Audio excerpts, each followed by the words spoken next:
स्वागत है आप सभी का सुजस ई बुलेटिन की इस सीरीज में।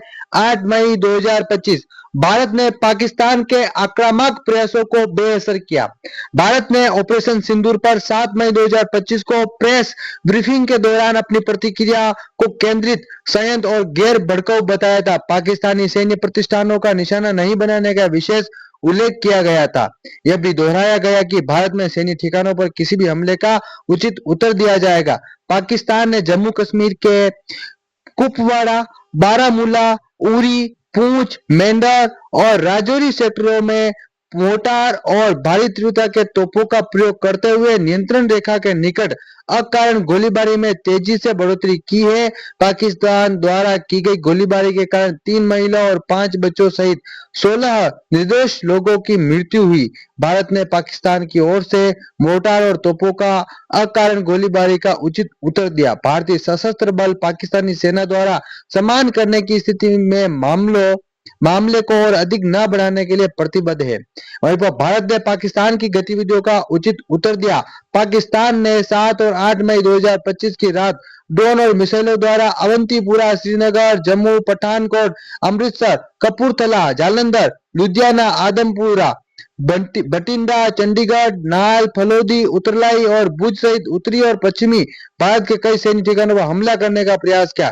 इन्हें एकीकृत काउंटर यूएस ग्रिड और वायु रक्षा प्रणाली द्वारा बेअसर कर दिया गया। इन हमलों के कई स्थानों से बरामद मलबे पाकिस्तानी हमलों की पुष्टि करते हैं।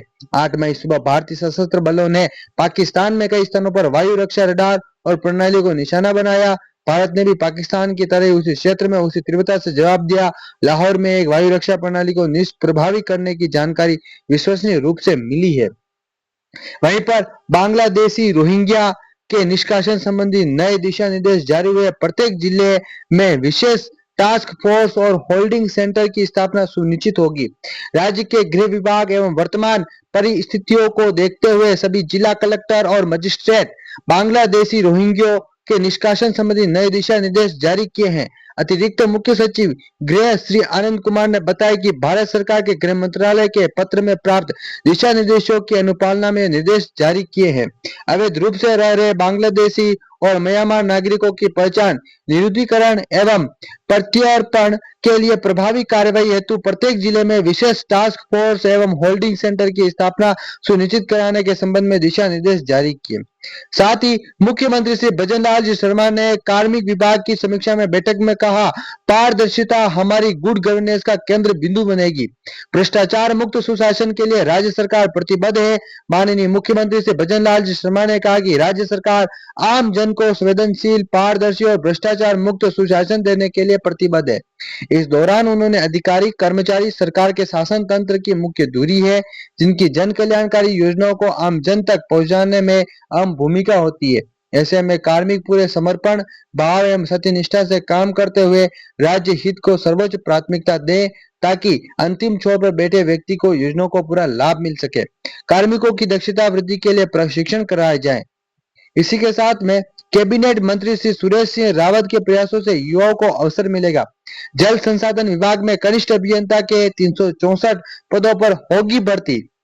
देखिए, जल संसाधन विभाग में कनिष्ठ अभियंता के 364 पदों पर शीघ्र भर्ती की जाएगी। विभाग में तकनीकी क्षमता को सुदृढ़ करने और युवाओं को रोजगार के अधिक अवसर उपलब्ध कराने के लिए विभाग के राजस्थान कर्मचारी चयन बोर्ड को अर्थना भेजी गई है। इसमें कनिष्ठ अभियंता डिग्री एवं डिप्लोमा धारकों के लिए गैर अनुसूचित क्षेत्र और अनुसूचित क्षेत्र के अनुसार अलग अलग पद आरक्षित किए गए हैं।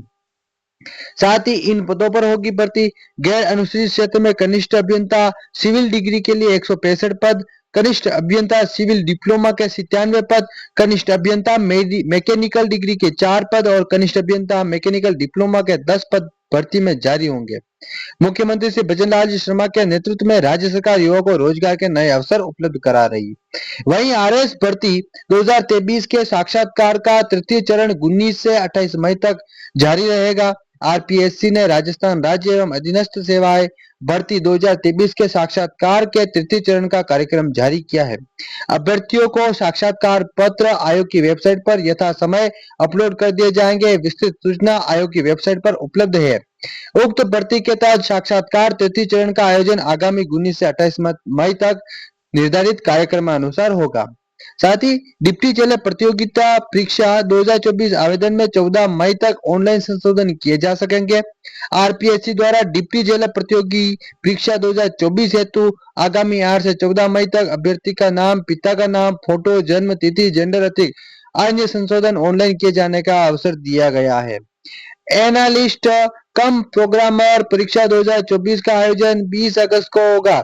आरपीएससी द्वारा एनालिस्ट कम प्रोग्रामर उप निदेशक सूचना प्रौद्योगिकी एवं संचार विभाग परीक्षा 2024 की प्रस्तावित परीक्षा दिनांक में संशोधन किया गया है। परीक्षा का कार्यक्रम आयोग द्वारा यथा समय जारी कर दिया जाएगा।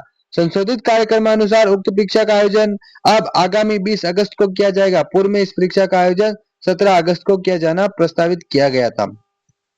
यहीं पर जन आधार की ई केवाईसी प्रक्रिया का सरलीकरण हुआ। राज्य सरकार ने जन आधार की ई केवाईसी प्रक्रिया सरलीकरण किया। आर्थिक एवं सांख्यिकी विभाग के सहायक निदेशक डॉक्टर सुदीप कुमावत ने बताया कि जिन लोगों के फिंगरप्रिंट, आइरिस नहीं आने एवं आधार में मोबाइल नंबर नहीं होने पर अपडेट नहीं होने की स्थिति में सरकारी योजनाओं का लाभ लेने में विलंब होता था, इसी को ध्यान में रखकर राज्य सरकार ने आम जन को राहत प्रदान की। डॉक्टर कुमावत ने बताया कि शासन सचिव आयोजना एवं पदेन महानिदेशक जन आधार प्राधिकरण ने सभी जिला कलेक्टरों को पत्र लिखकर बताया कि राज्य के उम्रदराज निवासियों की आधार में बायोमेट्रिक डेटा इनपुट अर्थात फिंगरप्रिंट, आइरिस नहीं आने पर आधार में मोबाइल नंबर नहीं होने की स्थिति में जन आधार में आधार से ऑनलाइन ई केवाईसी नहीं हो पाती। ऐसे लोगों की समस्या के समाधान के लिए राज्य सरकार द्वारा ऑफलाइन ई केवाईसी की व्यवस्था की गई। डॉक्टर संदीप कुमावत ने बताया कि ऑफलाइन ई केवाईसी के लिए ग्रामीण क्षेत्र में ब्लॉक विकास अधिकारी एवं शहरी क्षेत्र में उपखंड अधिकारी द्वितीयक सत्यापक के SSO आईडी पर ऑफलाइन ई केवाईसी का ऑप्शन उपलब्ध करवाया गया, जिसके माध्यम से फिंगरप्रिंट, आइरिस नहीं आने और आधार में मोबाइल नंबर नहीं होने पर व्यक्तियों की ई केवाईसी की जा सकेगी। ऐसे उम्रदराज व्यक्तियों जिनके बायोमेट्रिक डेटा इनपुट अर्थात फिंगरप्रिंट, आइरिस नहीं आने एवं आधार में मोबाइल नंबर नहीं होने से सरकारी योजनाओं का लाभ लेने में समस्याओं का सामना करना पड़ रहा था, उन सभी को इस आदेश से राहत मिलेगी। माननीय मुख्यमंत्री की पहल पर शुरू हुई बर्तन बैंक योजना प्रथम चरण में 1000 ग्राम पंचायतों को दिए जाएंगे 1-1 लाख रुपए के स्टील बर्तन। प्रदेश का पहला बर्तन बैंक कोटा जिले में खेराबाद पंचायत समिति में हुआ शुरू। इसी के साथ में आज के करंट अफेयर्स में इतना ही। नई बुलेटिन में मिलेंगे नए करंट अफेयर्स के साथ, तब तक के लिए धन्यवाद।